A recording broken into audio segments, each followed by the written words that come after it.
আজকের এই প্রতিবাদ সমাবেশের সভাপতি মানিকগঞ্জ জেলা বিএনপির বিপ্লবী সভাপতি জনাব আফরোজা খান নেতা, উপস্থিত মানিকগঞ্জ জেলা বিএনপির সংগ্রামী সাধারণ সম্পাদক জনাব এস এ জিন্নাহ কবির সহ আমার সামনে উপবিষ্ট আমার সহযোদ্ধা ভাইয়েরা, ছাত্রদল, যুবদল, স্বেচ্ছাসেবক দল, শ্রমিক দল, মহিলা দল সহ সর্বস্তরের নেতৃবর্গকে প্রথমে আমি আমার ব্যক্তিগত পক্ষ থেকে এবং আমার প্রাণপ্রিয় সংগঠন বাংলাদেশ জাতীয়তাবাদী যুবদল মানিকগঞ্জ জেলা শাখার পক্ষ থেকে জানাচ্ছি বিপ্লবী শুভেচ্ছা ও অভিনন্দন।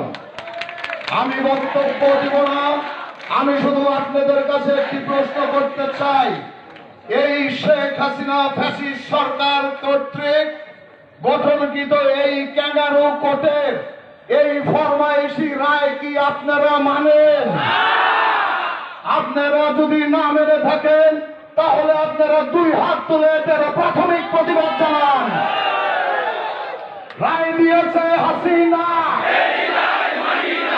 এই রায় মানি না। আগামী দিনে সবাইকে রাজপথে ঐক্যবদ্ধভাবে আন্দোলন সংগ্রামে সক্রিয়ভাবে অংশগ্রহণ করার আহ্বান জানিয়ে আমি আমার সংক্ষিপ্ত বক্তব্য শেষ করছি। দেশ নেত্রী বেগম খালেদা জিয়া জিন্দাবাদ, শহীদ রাষ্ট্রপতি জিয়াউর রহমান অমর হোক এবং আগামী দিনের নিশ্চিত প্রধানমন্ত্রী আমাদের বিএনপির ভারপ্রাপ্ত চেয়ারম্যান জনাব তারেক রহমান জিন্দাবাদ, জিন্দাবাদ, জিন্দাবাদ।